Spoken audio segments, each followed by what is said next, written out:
Hi, everyone. My name is Rebecca, or Roots, and I am with DSTL. I'm an intern teaching artists. So I'm going to be going over the cynical history of city planning here in LA. So just to open up a little bit of dialogue, like what words or phrases come to mind when you think of public transportation? Challenging, inefficient, deprioritized. Congested. Yeah. I'm gonna say stinky. Stinky. Yeah, and it's a lot of resources to clean and to also we have problems with homelessness, so that also doesn't help with safety sometimes. They have Right. been. It's been a while since I ridden. I usually just get my car, but I remember there was always moments where people will stand up and start yelling or almost fighting sometimes. So that's also a thing that always Right, keeps like- me away from transportation. Yeah, it's a little chaotic. Yeah. Yeah, that's true. All right, so we're going to keep these phrases and words in mind so that we can do the exercise at the end of this. And I'm just going to start with the beginning. And so it started as El Pueblo de Los Angeles in the 1800s, where people mostly traveled on foot until the development of the railroad that connected La Plaza to the harbor, where freight came in. Then the Transcontinental Railroad followed, connecting El Pueblo de Los Angeles with San Francisco, which also made it accessible to not only freight, but people. The railroad was followed by a boom in people coming into the El Pueblo de Los Angeles.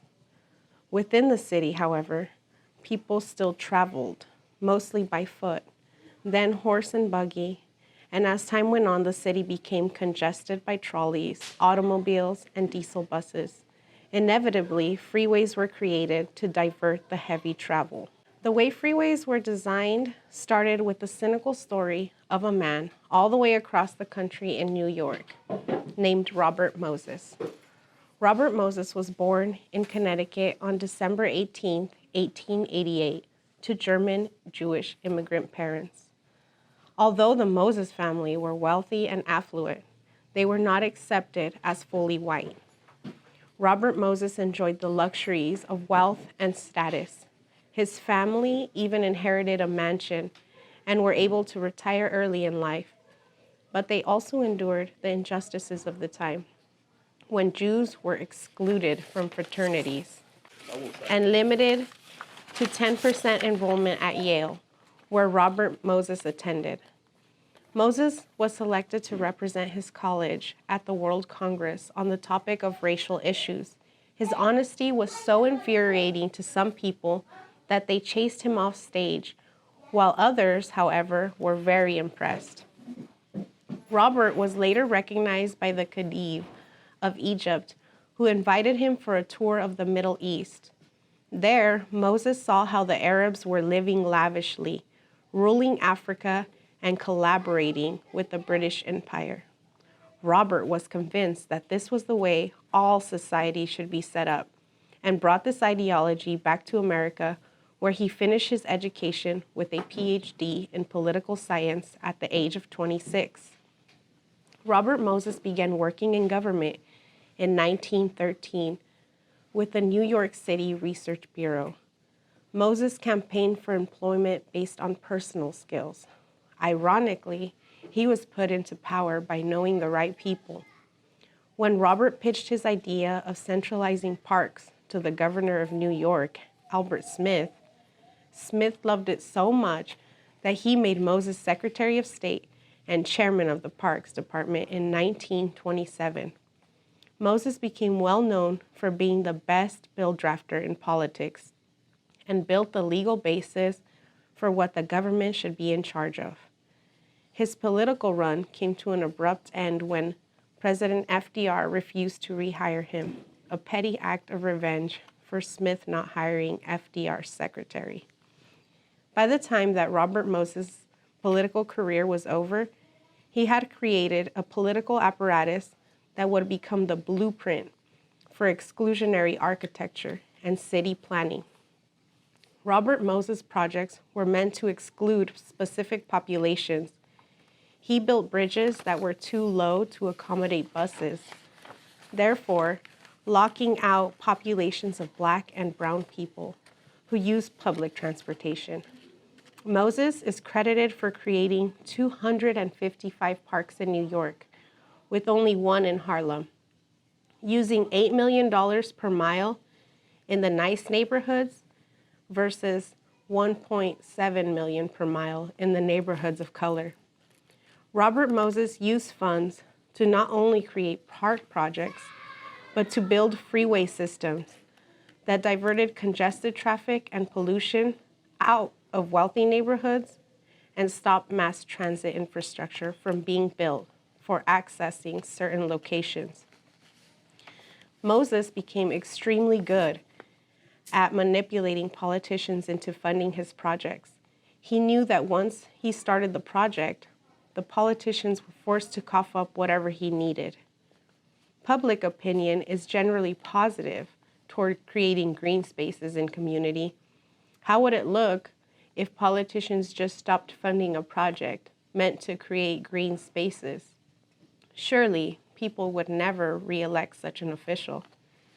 Robert Moses's model was so effective that it was used to create FDR's famous New Deal, where specific segregated neighborhoods would receive various forms of funding.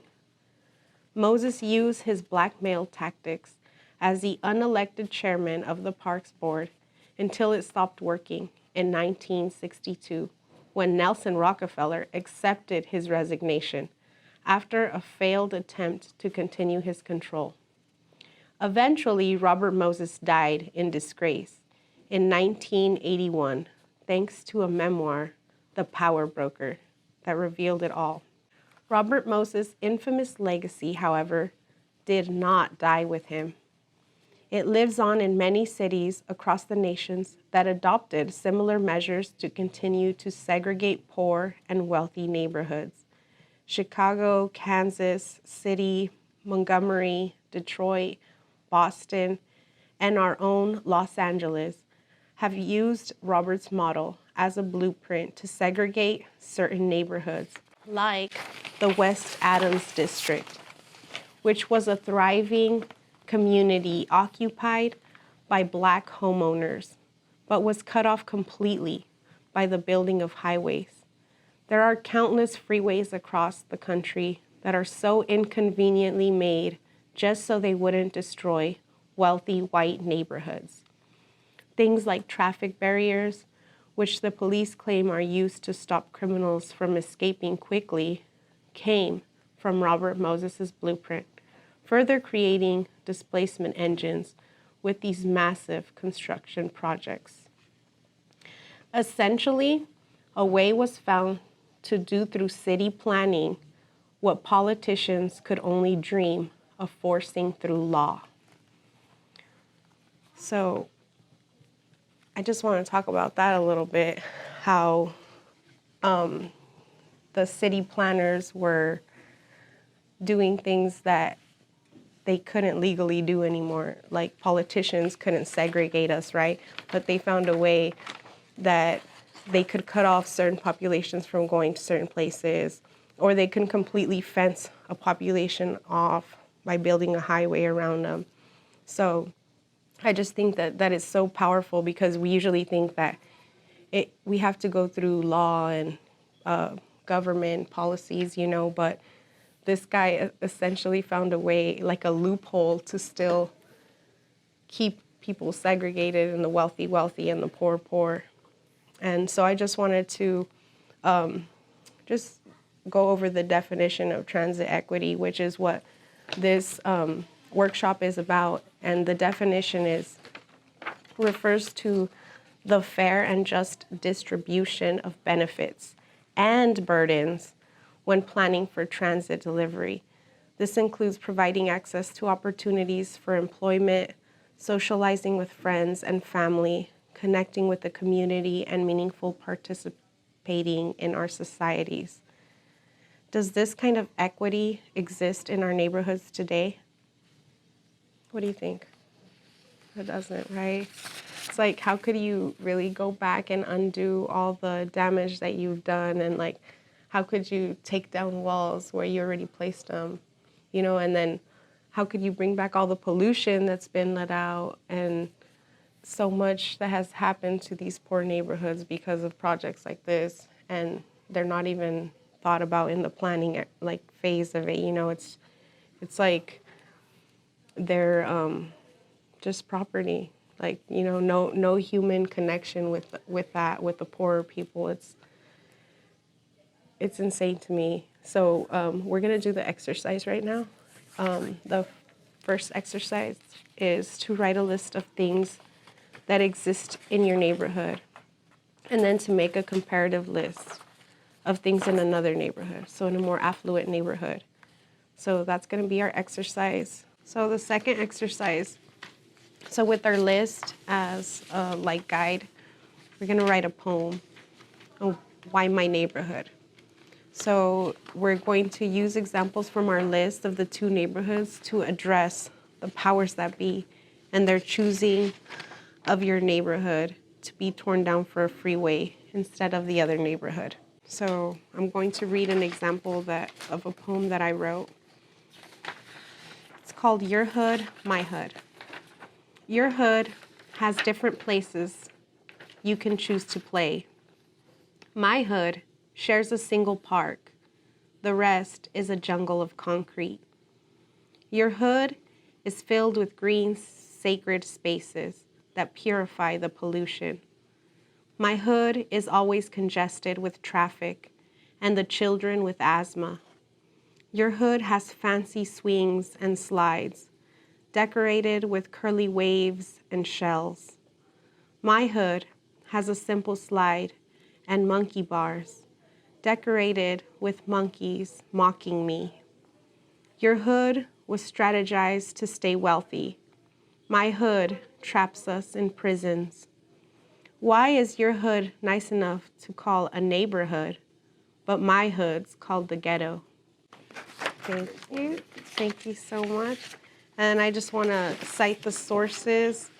The Behind the Bastards podcast, part 1 and 2, The Man Who Ruined New York. And I also used A Brief History of How Racism Shaped Interstate Highway on npr.org. And then also Robert Moses and the Modern Park System, an online historic tour. And that's at the nycgovparks.org. You wanted to go first? Taking charge? Yes. I mean, it was you jumping in. Oh, damn it. Okay. The homes around me are the size to match my family.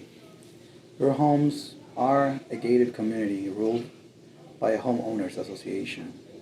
My streets are big and safe enough to let the kids bike around. Your streets are big enough, yet parking permit is required.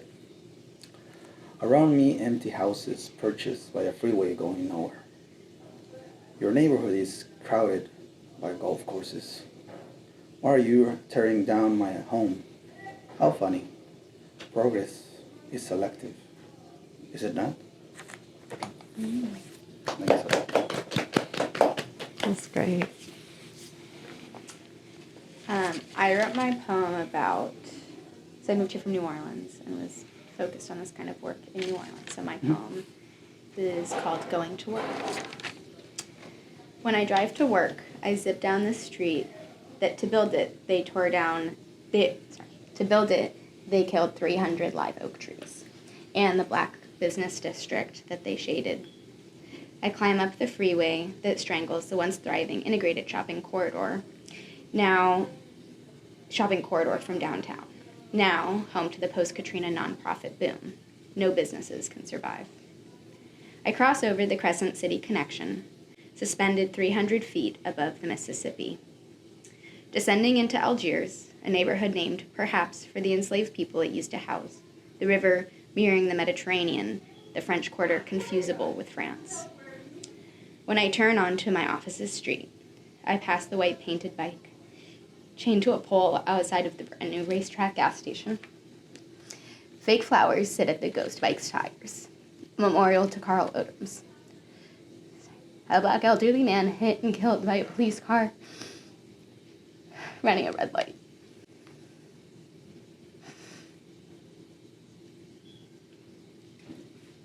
He was crossing the intersection, which stood unchanged despite the state's improvement plans. The state DOT kept delaying, still delaying, perhaps abandoned. His body still decaying. Because the transit planners could not feel our urgency. 100 miles upriver in Baton Rouge. When we try to tell them this is a matter of life and death.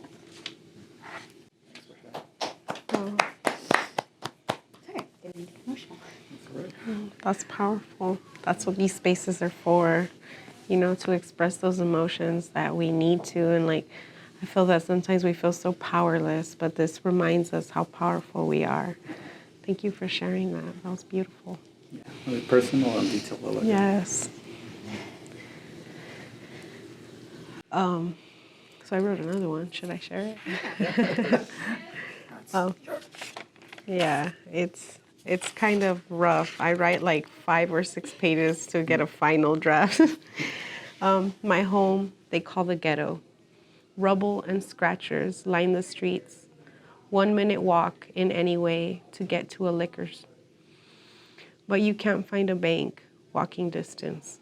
Our streets are full of pollution and hospitals full of little kids damaged by all the toxins they're breathing in. City planners locked us into the poor side of the city, cutting through our hoods to lead all traffic here. Segregated places like islands surrounded by highways. Places I used to walk to now take hours to go around. Parts of our hood completely cut off. It would have been easier to go around and through wealthy white hoods. Why destroy my neighborhood?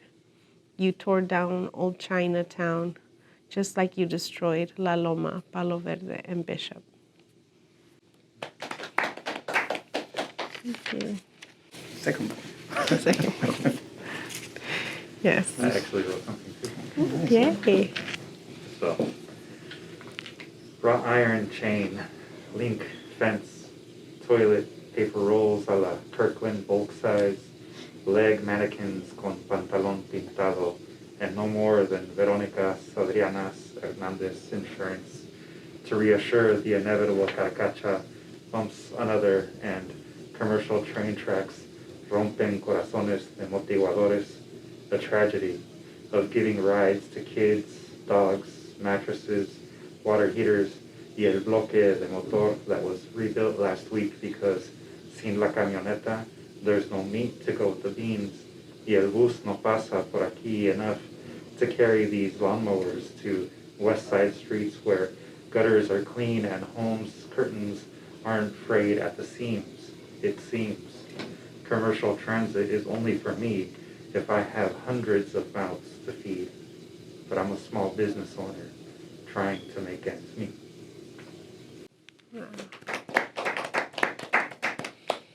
You give me chills. I like your style of poetry. I like it. It's very visual. I don't have really any final thoughts on it. I don't know if you guys have anything you wanted to add. I mean, I think the question, that Roots posed at the end, does transit equity actually exist, is a very valid question, And rather than just leaving with, just the poem, maybe there's something that you can leave with today that, encourages you or empowers you to ask for what you feel is not there. So what is something that can be done today?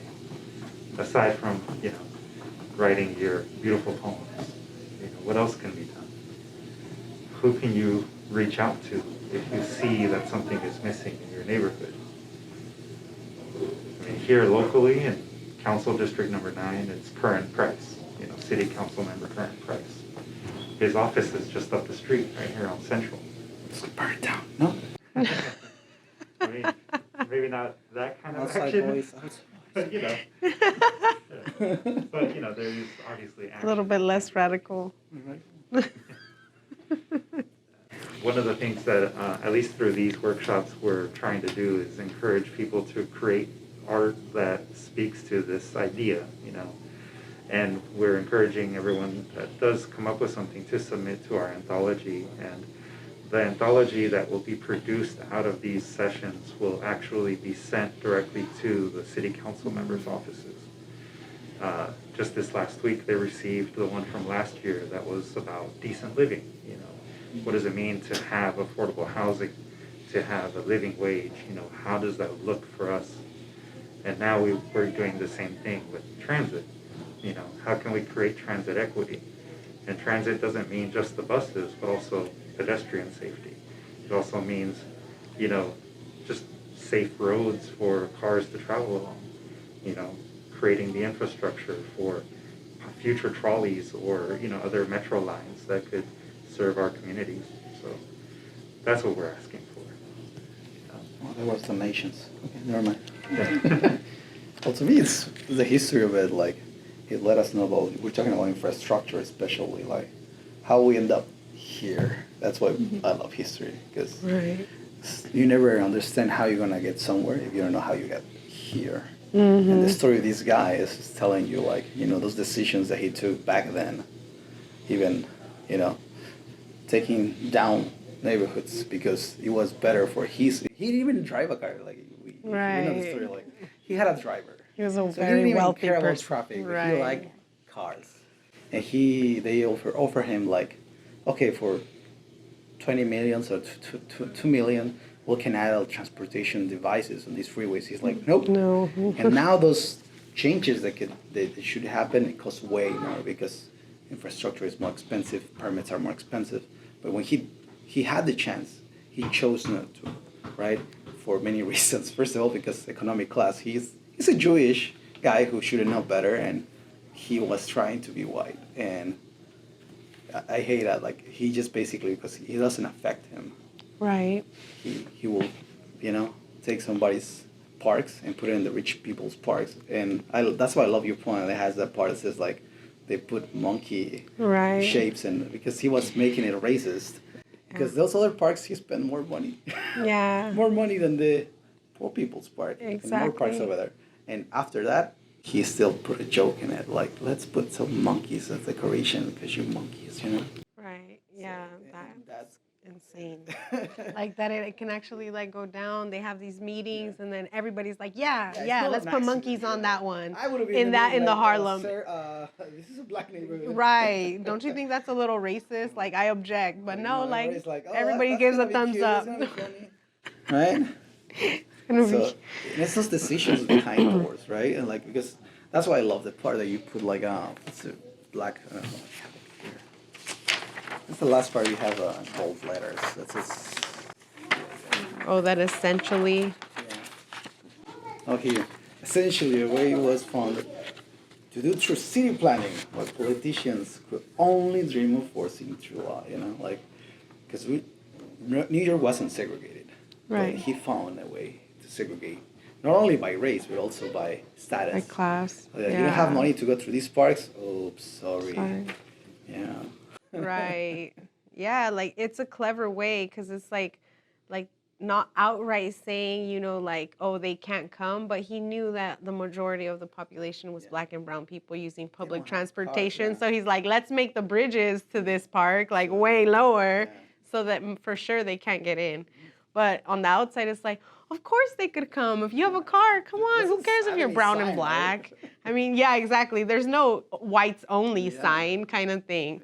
So it's like, it's very like conniving, like really like backhanded. Like it looks like you're doing these good things for the city, making these sacred spaces where people are going to be able to go and hang out and, you know, purify the pollution with all these plants.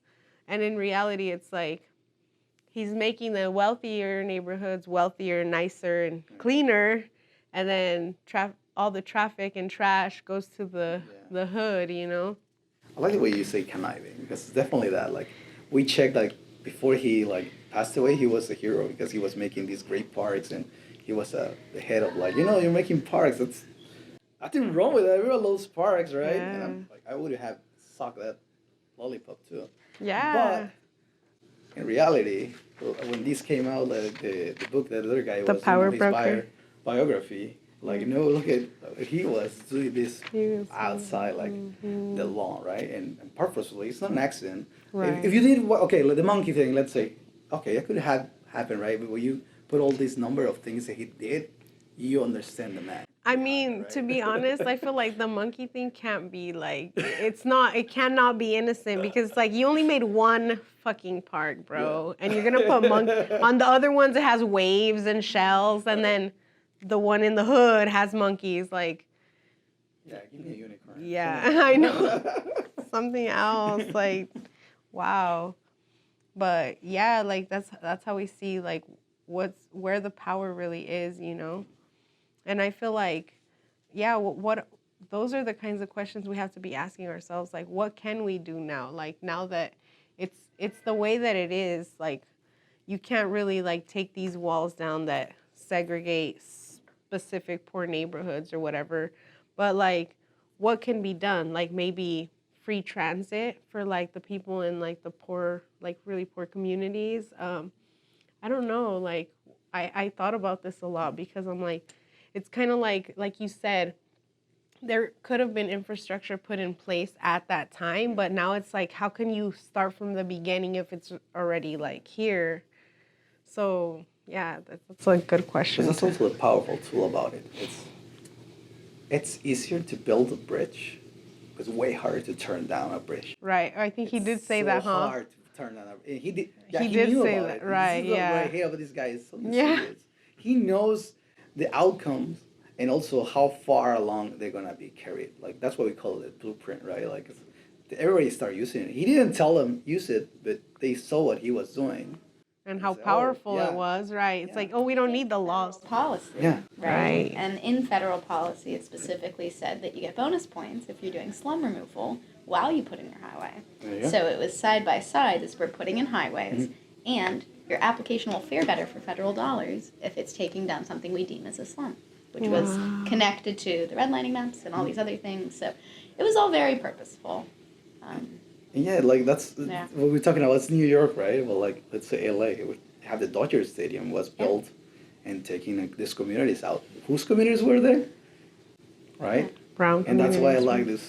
Why is my house not as important as their house, right? Like we are putting this burden in the people who it's the majority actually, and we are giving the benefits to the people who are pushing us down. Right. And just because policy it is hidden policy. It's not like you go, everybody come vote. We have these projects coming up. No, it's nice parks we're gonna do. This freeway is gonna help every freaking body, right? Like nope.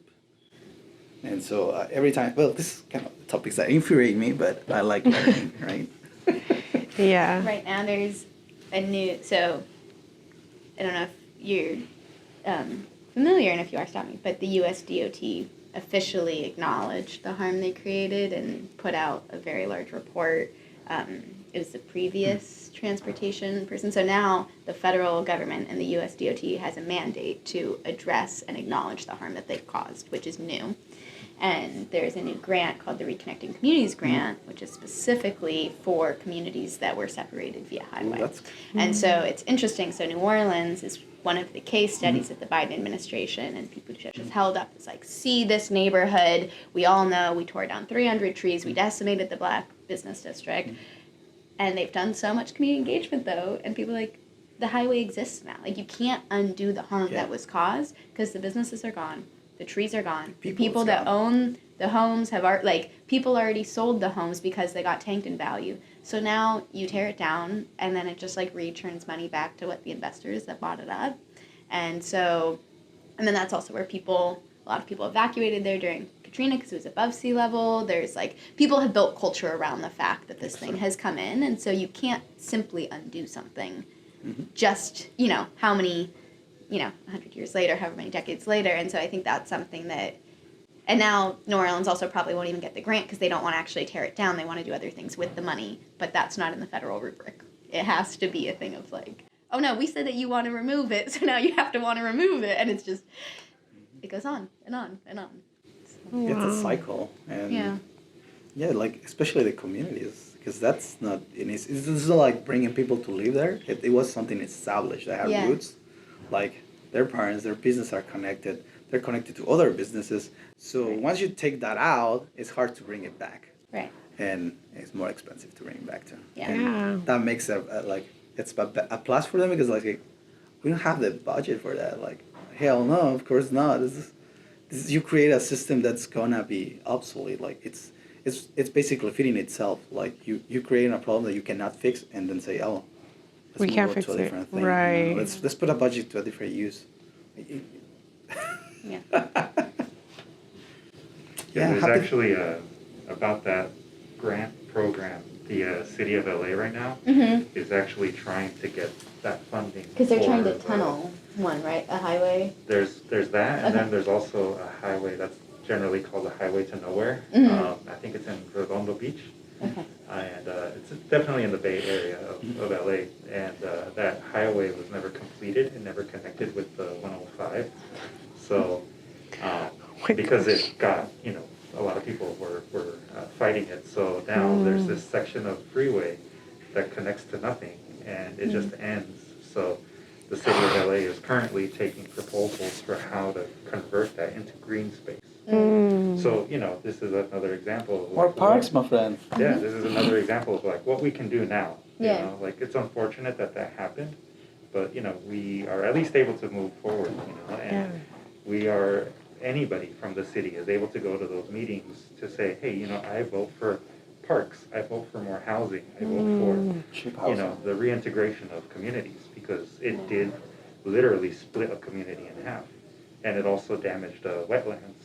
So Oh, that's yeah. yeah, so Yeah. like there are There things will be a lot of money. The question is, how do people, through their activity, make sure the money goes towards the right things, Right. so that it doesn't end up creating new projects that we scratch our heads and go, that's not what should have Yeah. happened. And the thing is that Exactly. once you hear a project, you have to really dig into it. Like, this guy dressed it up as a nice park, but you have to really look into things. And who the French is gonna look through 1,000 pages of paper and see if it's actually giving us that, right? Yeah. The contract is to go into whom? Where's the money going? How is it gonna be spent?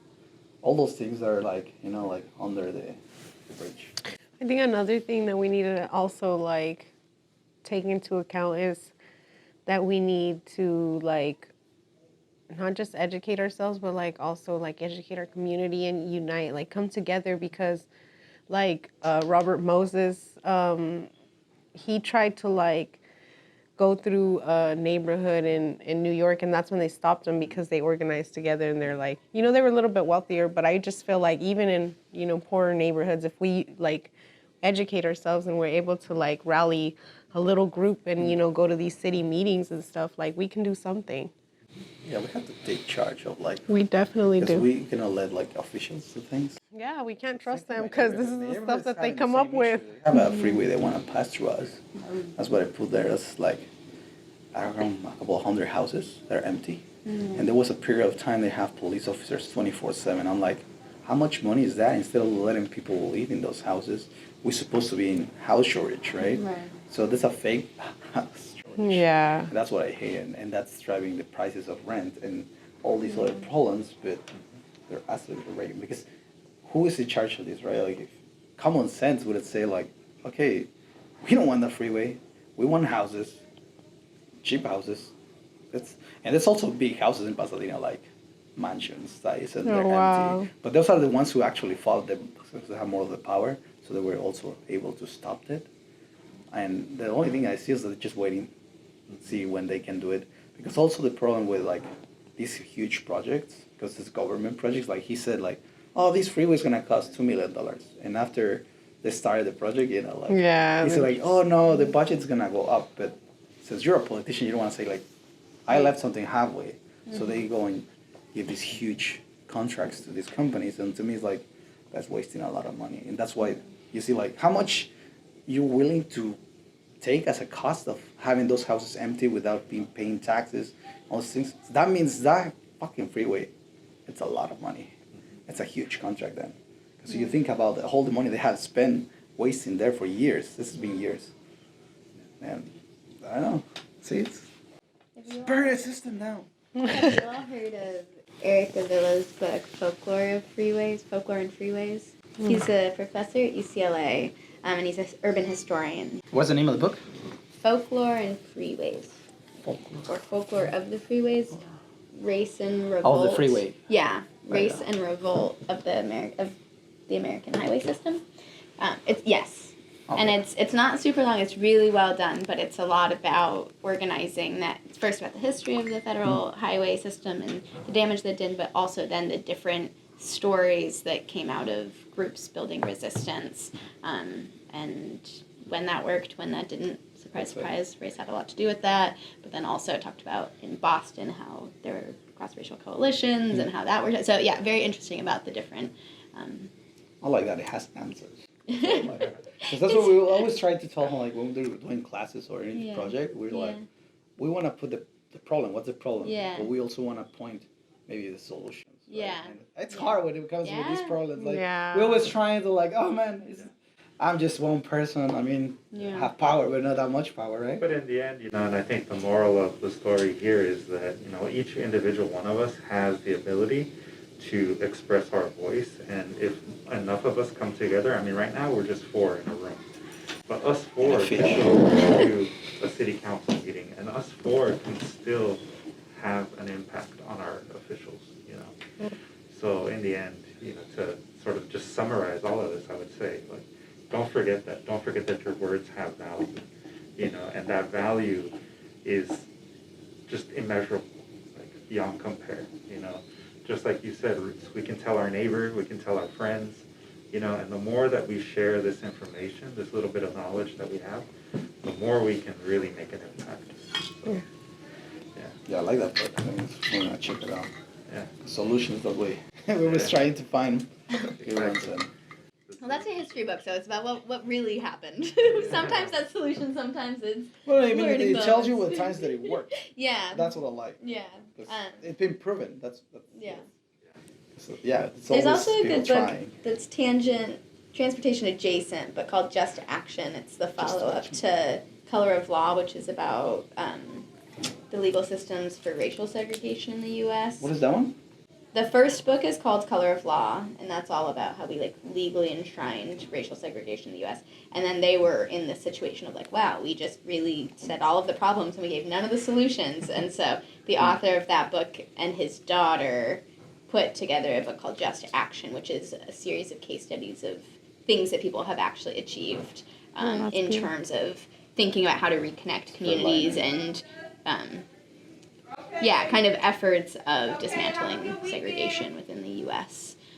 Through, there's a really cool arts-based project, there's some legal aspects, so it really covers a different array of solutions. That's the thing, it's always many things that create these problems. Right. And you have, and it's a part thing, you sometimes have to attack one at the same time. Yeah. So otherwise you attack one and the other one's still there. Right, yeah. Right. But, yeah.